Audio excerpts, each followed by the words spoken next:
The Pawn Stars empire, once a shining beacon of success, is now crumbling under the weight of betrayal lawsuits and financial bankruptcy. In a shocking turn of events, investigators have begun processing the large collection of items left behind in what many refer to as the Pawn Stars estate after gold and silver pawn shop filed for bankruptcy. Why were these items left behind? Is there something hidden within them? The answers could completely change the story we've always known about Pawn Stars. If you want to know more, don't forget to like and subscribe to the channel so you won't miss the next hot updates. His son, Corey Big House Harrison, was sentenced to life imprisonment and became trapped in a nightmare in prison. A bitter family feud now threatens to destroy everything he had built. What started as a standard financial audit quickly developed into a complex investigation when authorities uncovered troubling items among the thousands of artifacts and collectibles accumulated over decades in the Harrison family business. The Las Vegas Institute made the Harrison brand famous through the long-running hit show on the History Channel, Pawn Stars. The gold and silver pawn shop became the most recognized pawn shop in the U.S., attracting tourists from all over the world hoping for a glimpse of Rick Harrison, his son Corey, and the beloved shop assistant Austin Chumlee Russell. However, the bright TV fame of Chumlee Russell has significantly faded. As investigators worked through the massive collection, they found items that raised serious questions about the shop's acquisition practices. This unsettling development comes during an already tragic time for the Harrison family, who are still reeling from the heartbreaking loss of Rick's son Adam Harrison earlier this year. Adam, 39 years old, who had chosen to stay out of the limelight unlike his brother Corey, passed away from a drug overdose in January 2025. The closely knit community in Las Vegas, which had witnessed the rise of the Harrison family's fame, was shaken to its core as Rick Harrison was completely devastated. A source close to the family, who requested anonymity, revealed that first he tragically lost his son Adam, and now he is witnessing the business his father founded, the legacy he built for his family, being scrutinized and investigated thoroughly. It is a nightmare that is becoming worse by the day. The investigation started quite harmlessly when financial auditors were called in to assess the business's assets after signs of cash flow problems at the once thriving business. The famous pawn shop had significantly expanded its retail space to accommodate the influx of tourists flocking to the store following the success of the show. However, the show is believed to be struggling with declining TV ratings as the series has passed its peak viewership. What the auditors discovered in the vast storage facilities of the shop quickly turned a standard financial audit into something far more serious. Among the legal inventory, items with questionable origins, historical artifacts with incomplete or suspicious paperwork, antiques potentially imported illegally, and even items reported as stolen in other states were found. The volume of materials is substantial. Natalie Rodriguez, a former FBI art crime expert who has consulted on similar cases, explained that we are talking about thousands of items collected over many decades, many of which predate the show's debut when documentation standards were possibly less strict. Sorting what is legal versus what might have been improperly purchased is a monumental task. Investigators are particularly concerned about some Civil War-era items with inconsistent documentation, suggesting they may have been looted from protected historical sites rather than being legally purchased through legitimate channels. Additionally, many Native American artifacts in the collection are potentially protected under the Native American Graves Protection and Repatriation Act, with insufficient evidence to show they were legally acquired. The investigation once again turns attention to Austin Chumlee Russell, who previously faced legal troubles that temporarily threatened the friendly family image of the show. In 2016, Russell was confronted with serious legal risks when the police, while investigating sexual assault allegations that he was ultimately not charged with, discovered drugs and illegal weapons during a search of his home. The case ended with Russell pleading guilty to felony weapon charges and a serious misdemeanor charge of drug possession, leading to 3 years of probation.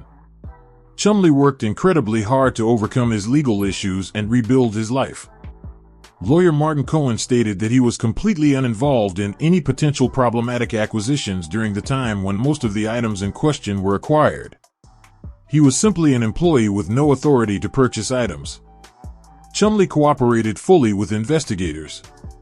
Rick Harrison, the public face of the Pawn Stars business and the man who built his reputation on his extensive knowledge of historical artifacts, represents both an individual and a career crisis in the investigation. Harrison often recounts on the show how his father, Richard the Old Man Harrison, taught him the pawn business from a young age, emphasizing that knowledge and careful authentication were the keys to success.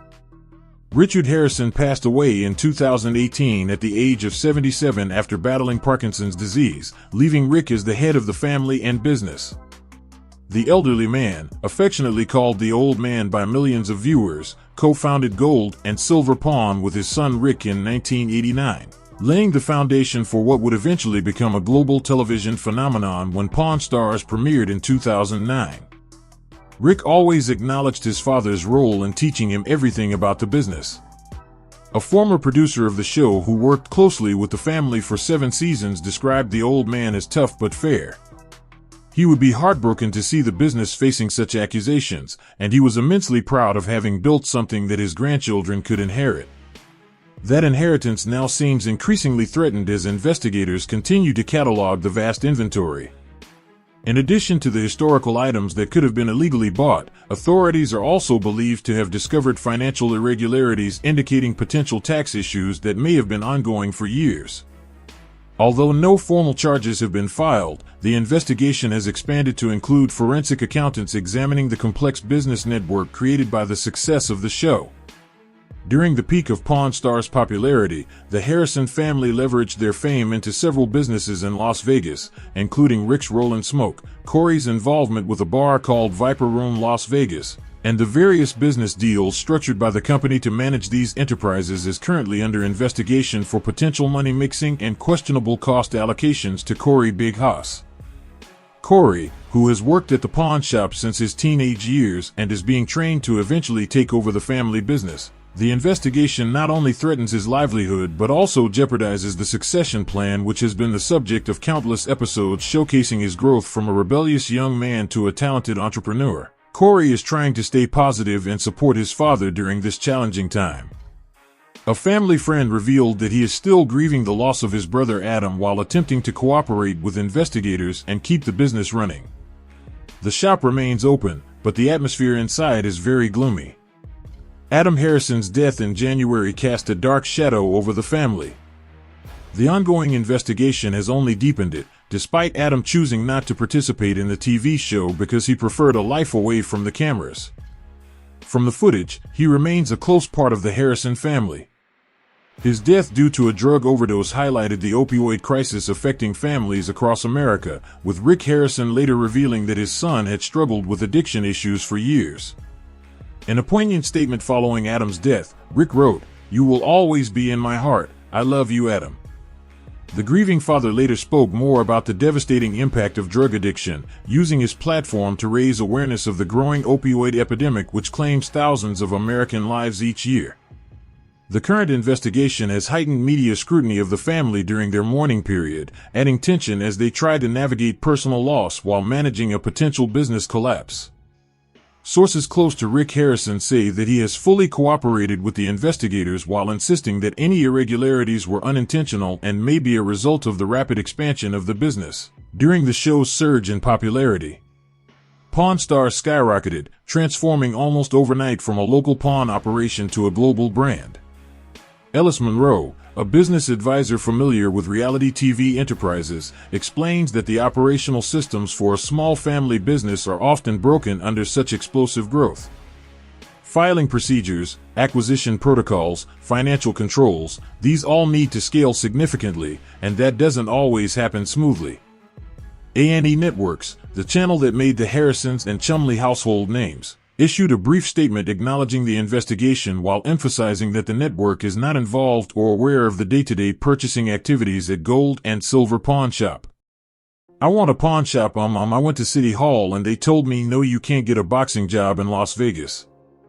The statement further noted that the show is not currently in production until these issues are resolved. The huge success of the show, having aired over 600 episodes across 22 seasons, made it one of the most recognizable brands on cable TV, generating numerous spin-offs and international versions. At its peak, Pawn Stars attracted millions of viewers to watch the Harrisons and Chumlee appraise unusual items, negotiate with colorful sellers, and bicker playfully with each other. A key aspect of the show's appeal was its educational component, with Rick Harrison in particular sharing historical context and authentication methods for various artifacts brought into the shop. Ironically, this expertise now raises questions about how potentially problematic items might have been brought into the shop's inventory without raising red flags. If these allegations are proven to be true, it creates a real issue regarding credibility. Famous television critic Miranda Jensen states that the show positioned Rick especially as a highly knowledgeable expert capable of spotting a counterfeit or problematic item right away. The idea that the shop may have purchased items with questionable origins does not align with the carefully crafted image. Among the most troubling discoveries reported by investigators are some antiques that may have originated from regions with strict export controls, including items from Egypt, Greece, and several Middle Eastern countries. International antiquities laws have significantly tightened in recent decades, with many countries actively pursuing the return of their cultural heritage items leaving their borders through dubious means, explains Dr. Kastner, an archaeologist specializing in the repatriation of artifacts. Without extremely careful provenience research, purchasing looted items from archaeological sites or illegally exported from their country of origin for a famous business regularly dealing in historical items is all too easy and dangerous. The standard of authentication would be particularly high for longtime fans of the show. The investigation has prompted a reassessment of episodes in which experts were brought in to authenticate items that the Harrison family was unsure about. These scenarios are presented as evidence of the family's commitment to legality and authenticity. However, this now raises questions about what happened to items whose provenience cannot be verified after the cameras stopped rolling. I've watched every episode and have always respected how careful they are with their authentication, said Margaret Winters, a history teacher from Minnesota who once took a special trip to Las Vegas to visit the famous shop. Rick always said he wouldn't buy anything without proper paperwork. It's hard to reconcile that with what we're hearing now. The investigation has also revealed the precarious financial situation of this once thriving business empire. While the shop attracts many tourists and became one of the top attractions off the Las Vegas Strip, financial records are said to show significant cash flow issues starting around 2022 when the production of new episodes slowed and sales of merchandise dropped from their peak popularity. Celebrity asset manager Thomas Keegan stated, "Smart people diversify and invest during their peak earning potential. The last time they knew that attention would certainly fade, from what I understand. The Harrisons have expanded into many businesses, but maintaining profitable ventures after the initial celebrity-driven boost fades is a challenge." Complicating matters is Richard the Elder Harrison's involvement after his passing in 2018. His will revealed that he had removed one of his 3 sons from the will a year before his death, leaving his estate to be divided between Rick and another son, Joseph. The legal structure of the pawn shop's ownership now includes several properties and entities, creating additional complexity for investigators as they try to determine accountability for any potential wrongdoing. His previous legal troubles were similar to how he successfully rebuilt his image after his legal issues in 2016.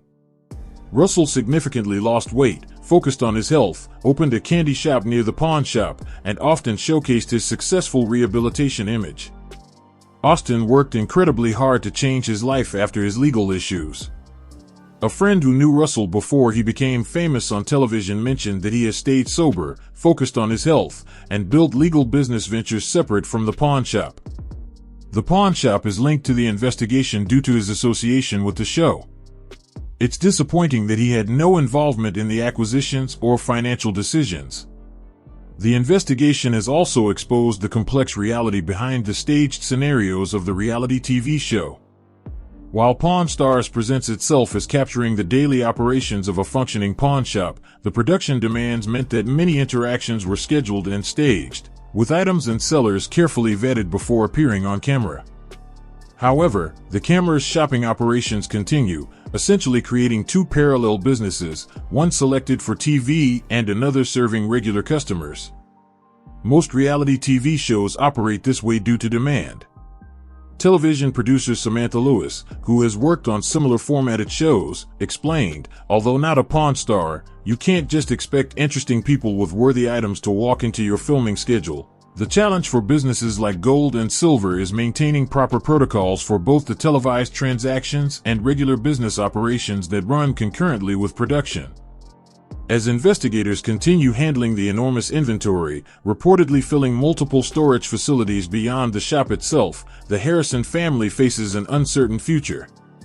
The Gold and Silver pawn shop remains open to this day, though primarily serving as a tourist attraction selling merchandise related to the show rather than operating as a traditional pawn shop.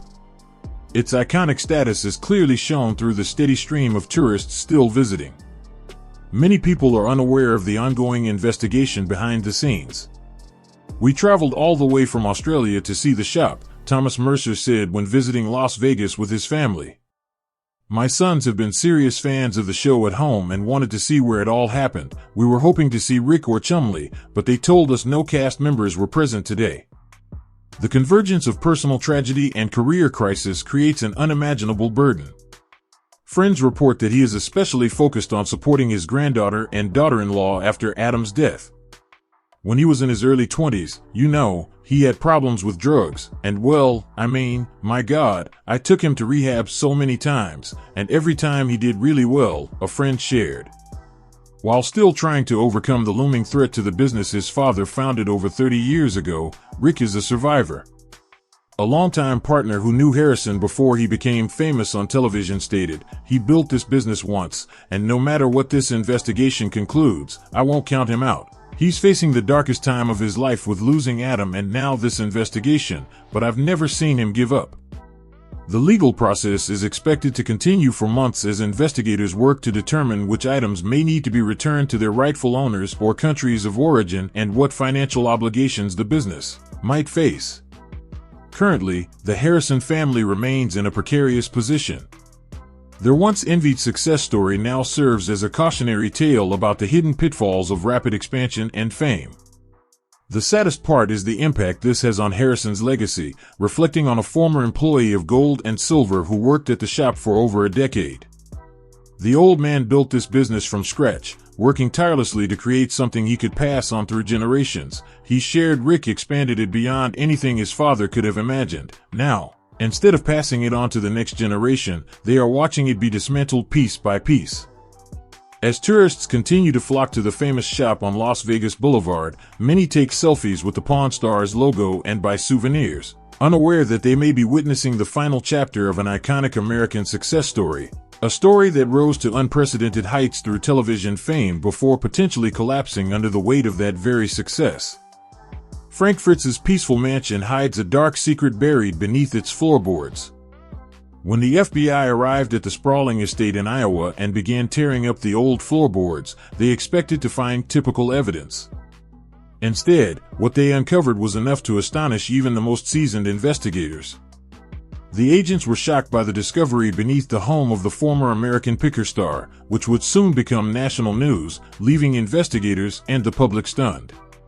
Fritz's journey to his estate in Iowa began after years of traveling across America's back roads in search of forgotten treasures. The estate, located in rural Davenport, captivated him with its rustic charm and historical significance. This connection drove him to purchase the historic farmhouse in 2013, although at the time it required extensive renovations. With local craftsmen and restoration specialists, Fritz transformed the dilapidated structure into a showcase of his eclectic vision, blending Midwestern architectural elements with personal touches. His estate sits on 20 acres of rolling farmland just a few miles from Davenport, with panoramic views of the Mississippi River Valley. Fritz was drawn to the area after filming several episodes of American Pickers there, calling the place magical. Don't forget to like, comment, and subscribe to the channel so you don't miss the shocking discoveries surrounding Frank's house. He once told Midwest Living magazine that he bought the property primarily for its secluded location. He then enlisted Davenport architects Thomas Miller and Sarah Johnson of Heritage Restoration to help him transform the existing structure into the private retreat he envisioned. The house was in poor condition.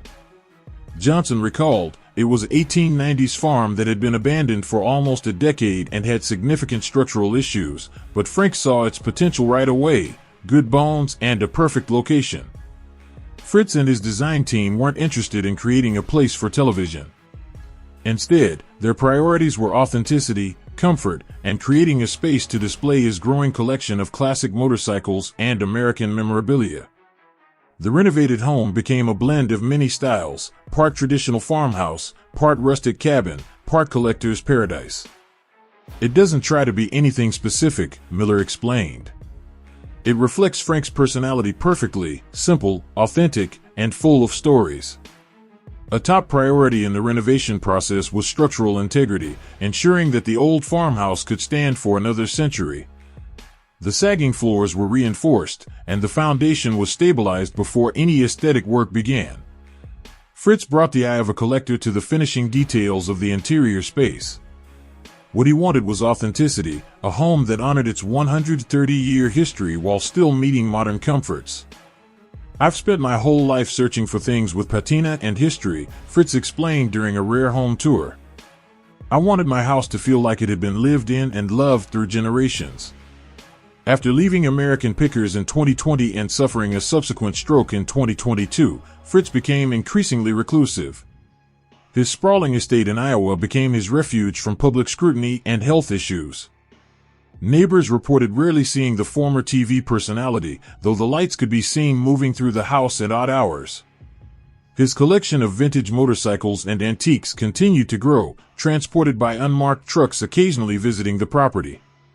Fritz's health issues have been well documented. After his stroke, he spent several months recovering, learning to walk again and regaining his independence. While he made significant progress, friends noticed he had pulled back significantly from his former social circles. His estate, once occasionally opened for charity events, is now completely off-limits to visitors. Security cameras were installed, and a private fence was erected around the perimeter of the estate. Despite living reclusively, Fritz maintained relationships with a small group of trusted friends.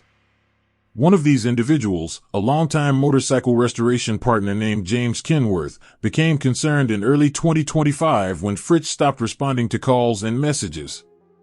After several weeks of no contact, Kenworth reached out to local authorities requesting a welfare check at the property. When deputies from the Scott County Sheriff's Department arrived at Fritz's residence on March 5, 2025, they discovered a troubling scene. The house appeared undisturbed from the outside, but there was no response after repeated knocks. Fritz's vehicles were still there, and mail had accumulated in the mailbox. After attempting to contact Fritz by phone, the police decided to enter the home. Inside, they found the house in a strangely perfect condition, with no signs of disturbance but no sign of Fritz. A half-filled coffee cup sat on the kitchen counter, and his wallet and keys were still on a table by the door. The house appeared to have been suddenly abandoned, though nothing of value seemed to be missing.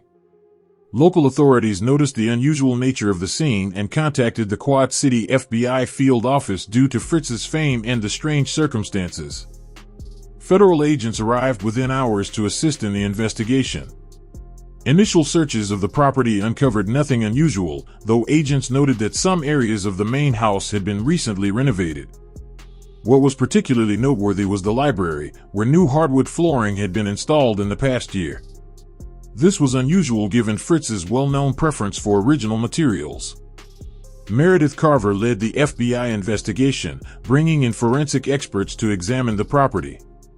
After 3 days of searching and finding no trace of Fritz, investigators made a key discovery. Subtle inconsistencies in the floor pattern of the library and thermal imaging showed temperature changes beneath some parts of the newly laid hardwood, indicating a void or space underneath that didn't align with known basement areas. On March 9, 2025, FBI technicians carefully began dismantling the hardwood planks in the library, expecting to find a hidden storage area or safe room. Instead, what they uncovered made even seasoned agents recoil in shock. Beneath the floor was a hidden room about 15 square feet, accessible by a concealed ladder. This space had been meticulously built to avoid detection, with soundproofing materials lining the walls.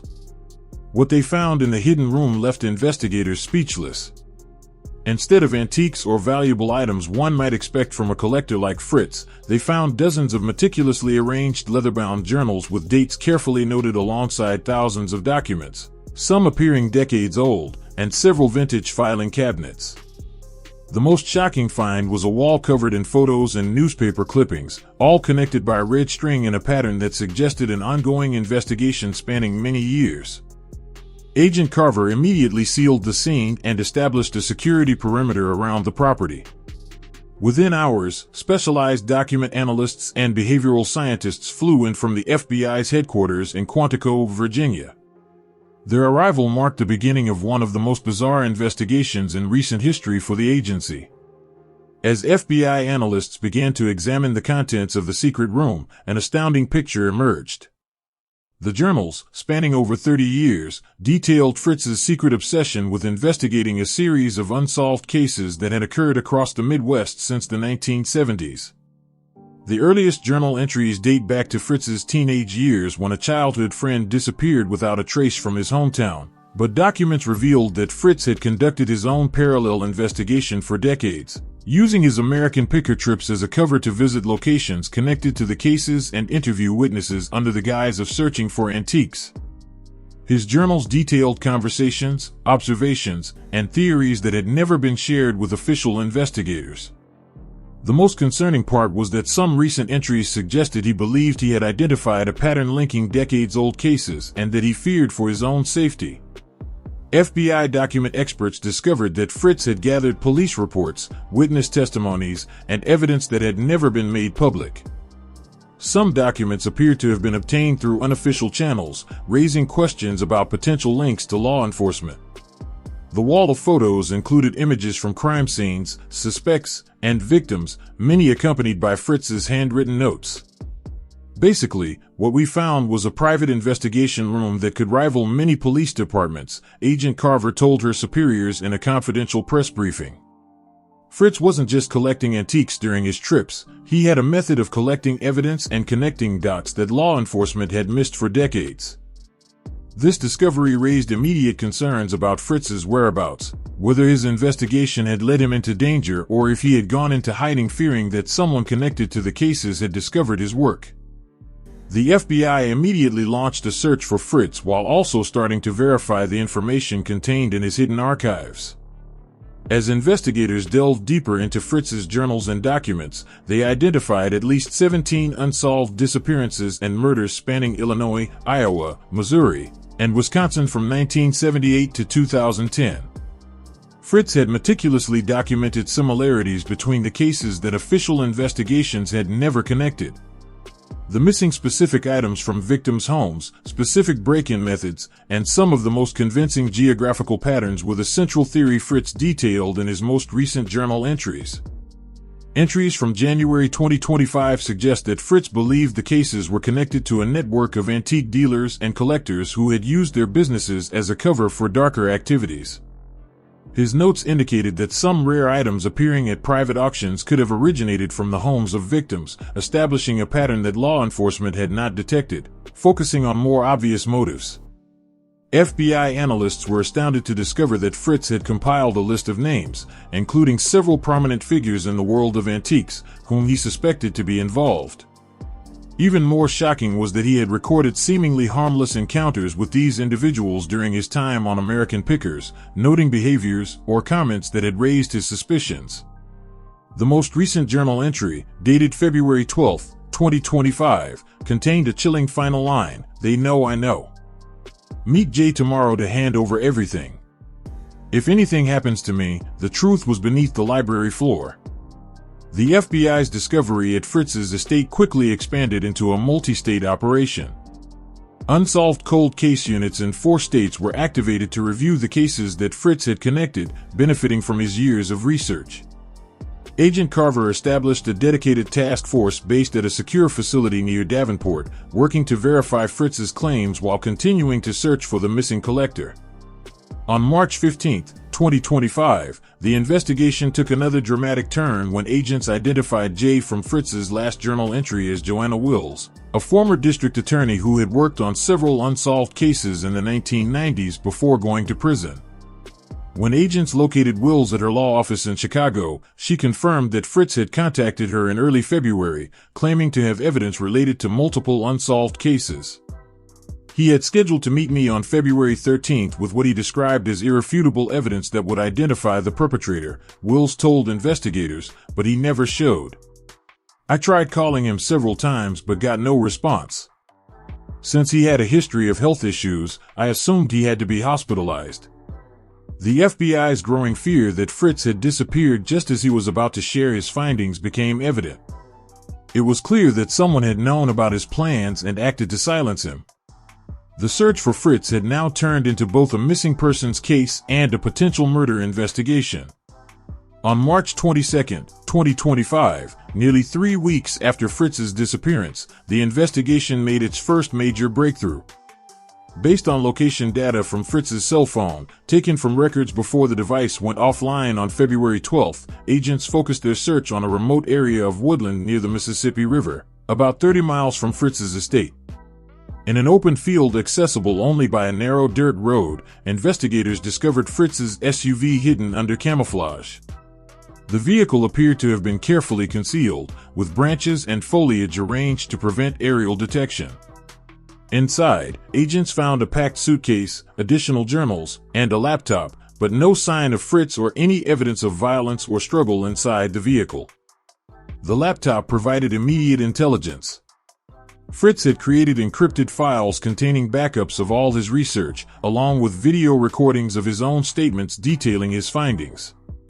In the most recent video, dated February 12, Fritz appeared visibly anxious, frequently glancing over his shoulder as he spoke. "If you're watching this, something is wrong," he said in the recording. "I've spent 30 years tracking these people, connecting the dots no one else can see. Tomorrow I'll meet Joanna to hand over everything, but I don't think I'll make it. They've been watching my house. I've prepared this backup and hid my research where they won't find it. In my journal, there are names you wouldn't believe are involved in this. Check the auction records for the items I've listed, that's where you'll find the evidence." The video ends with Fritz providing coordinates for what he described as a backup, a second cache of evidence he had hidden at another location. When agents tracked these coordinates to an abandoned farm silo 20 miles away, they discovered waterproof containers containing additional documents, photos, and most importantly, several items Fritz had identified as stolen from victims' homes. These items had never been included in the official police reports and were equipped with Fritz's research and physical evidence from his secondary cache. The FBI began taking action against the individuals named in his journal. On April 5, 2025, coordinated raids were carried out at 16 locations across the Midwest, targeting antique shops, private homes, and storage facilities linked to Fritz's suspects.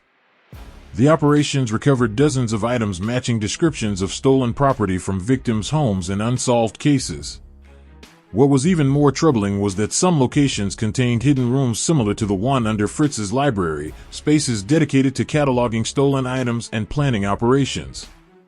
At one site in rural Missouri, agents uncovered a sophisticated workshop where recognizable features of stolen antiques had been altered to avoid detection. The raids led to 12 arrests, including 3 prominent figures in the world of antiques. 2 of the suspects arrested were former law enforcement officers who had actually been involved in some of the initial investigations, explaining how the group had managed to stay ahead of the police for decades. Their connections allowed them to track the progress of the cases and redirect attention when investigators came too close. FBI analysts determined that this network had been operating for at least 4 decades, using legitimate antique trading businesses as a cover for theft, and when necessary, stolen violent items from victims were altered and kept for years before being sold through seemingly legitimate channels to unsuspecting collectors. The profits from these sales helped sustain a comfortable lifestyle for those involved while the cases slowly faded from attention.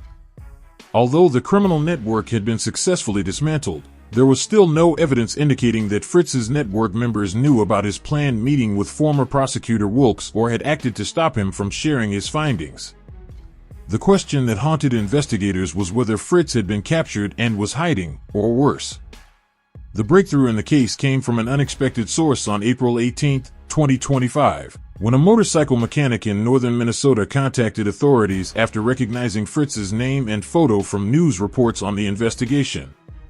The mechanic reported that a man matching Fritz's description, though using a different name, had brought in a classic Harley-Davidson for maintenance in late February. According to the mechanic, the man paid in cash, seemed anxious, and requested that no photos be taken of the motorcycle. He mentioned that he would be staying in a secluded cabin and had bought supplies indicating he planned to stay there for a long period of time. The most notable detail was that he asked the mechanic to install a hidden compartment on the motorcycle. The mechanic's unusual request led FBI agents to be dispatched immediately to the area, focusing on remote properties matching the general location described by the mechanic. After 3 days of searching, they located a small cabin accessible only by a narrow trail, with a motorcycle fitting the description covered by a tarp beside it. Approaching cautiously, the agents surrounded the property before announcing their presence. The man who emerged from the cabin was indeed Frank Fritz, though nearly unrecognizable. He had lost weight, grown a beard, and dyed his hair. When the agents identified themselves, Fritz's first words were, "Did you find what I left on the floor?" Only after being assured that his research had been recovered and was being processed did he agree to go public and accompany the agents. Once safely detained by the FBI, Fritz revealed the full story. He had conducted his own unofficial investigation for decades, starting after his childhood friend went missing in the late 1970s. During his years working for American Pickers, he seized the opportunity to gather information, visit crime scenes, and make connections that law enforcement had missed. "I never intended to be an amateur detective," Fritz explained in the official press conference, "but once I began to recognize patterns that I couldn't stop seeing, I realized these weren't random crimes.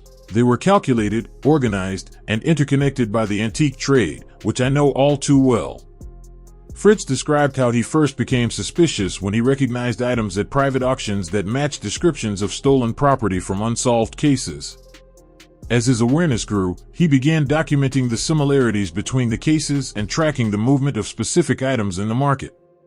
His expertise in antiques allowed him to detect alterations meant to conceal the origins of certain items. Most chillingly, Fritz revealed that he had encountered several members of the network during his American Picker career, even showcasing some of the illegitimate businesses on the show. He had used these encounters to gather information while maintaining his cover as just an enthusiastic collector. Fritz told investigators the turning point came last year. "I was at a private auction in Chicago when I discovered a unique decorative art clock that I knew had been taken from a house in Wisconsin where the owner was found murdered in 1996.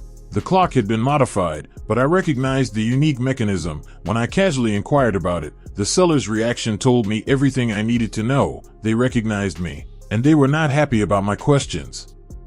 In the weeks that followed, Fritz noticed surveillance around his property. Strange cars would park along the road near his house, and he began receiving hang-up calls at odd hours. Early in 2025, believing he was in danger, he built a secret room under the library floor to protect his research and contacted former prosecutor Wilkes. "I knew they wouldn't stop at just threatening me," Fritz continued. "These people have killed before to protect their operations. The night before my scheduled meeting with Joanna, I discovered someone was trying to bypass my security. That's when I put my backup plan into action, appear as though I was still at home while sneaking out through a tunnel I had built in the basement, staging my disappearance, hiding evidence at multiple locations, and heading north with cash and supplies." Fritz's incredible story and the evidence he had gathered led to one of the most significant breakthroughs in the Midwest's history. In June 2025, the FBI charged 23 individuals connected to the criminal network with crimes ranging from theft and burglary to murder and obstruction of justice. Prosecutors estimated that the group was responsible for at least 11 murders and dozens of major thefts spanning 4 decades. The secret room under Fritz's library became famous in law enforcement circles, a testament to one man's determination to solve cases abandoned by official channels. The image journals and meticulous research were described by an FBI analyst as far more comprehensive than many police investigations, with connections made that would not have been possible without Fritz's expertise in antiques and collectibles. After being interrogated by authorities and providing testimony to grand juries in multiple states, Fritz was placed into temporary witness protection until all members of the network could be apprehended. His health, which had been unstable since his stroke, improved thanks to proper medical care, and he expressed relief that his decades-long search for justice had finally come to an end. When asked why he went to such lengths, despite the personal safety risks and the ultimate cost to his life, to investigate crimes that didn't directly involve him other than his childhood friend, Fritz's answer was simple: in the years I collected items, I always believed that objects carried stories and history, but I also understood that when items disappear, sometimes people do too. Someone has to speak for them. Someone has to remember. The case became famous within the FBI, known as the Picker Pursuit, not only for the crime solved but also for the unexpected detective at its heart. A man with a sharp eye for authenticity and antiques who took down a criminal organization that had evaded professional investigators for generations. Fritz's estate, with its secret room and hidden evidence, has since been donated to the Scott County Historical Society. Though the library floor has been permanently sealed, it remains a reminder of the extraordinary lengths one determined individual went to pursue the truth and justice. Although the library floor has been permanently sealed, the story of one individual's determination and courage continues to be a legacy. Leave your thoughts in the comments, and don't forget to like this video and subscribe to the channel so you won't miss the next exciting stories. See you in the next videos.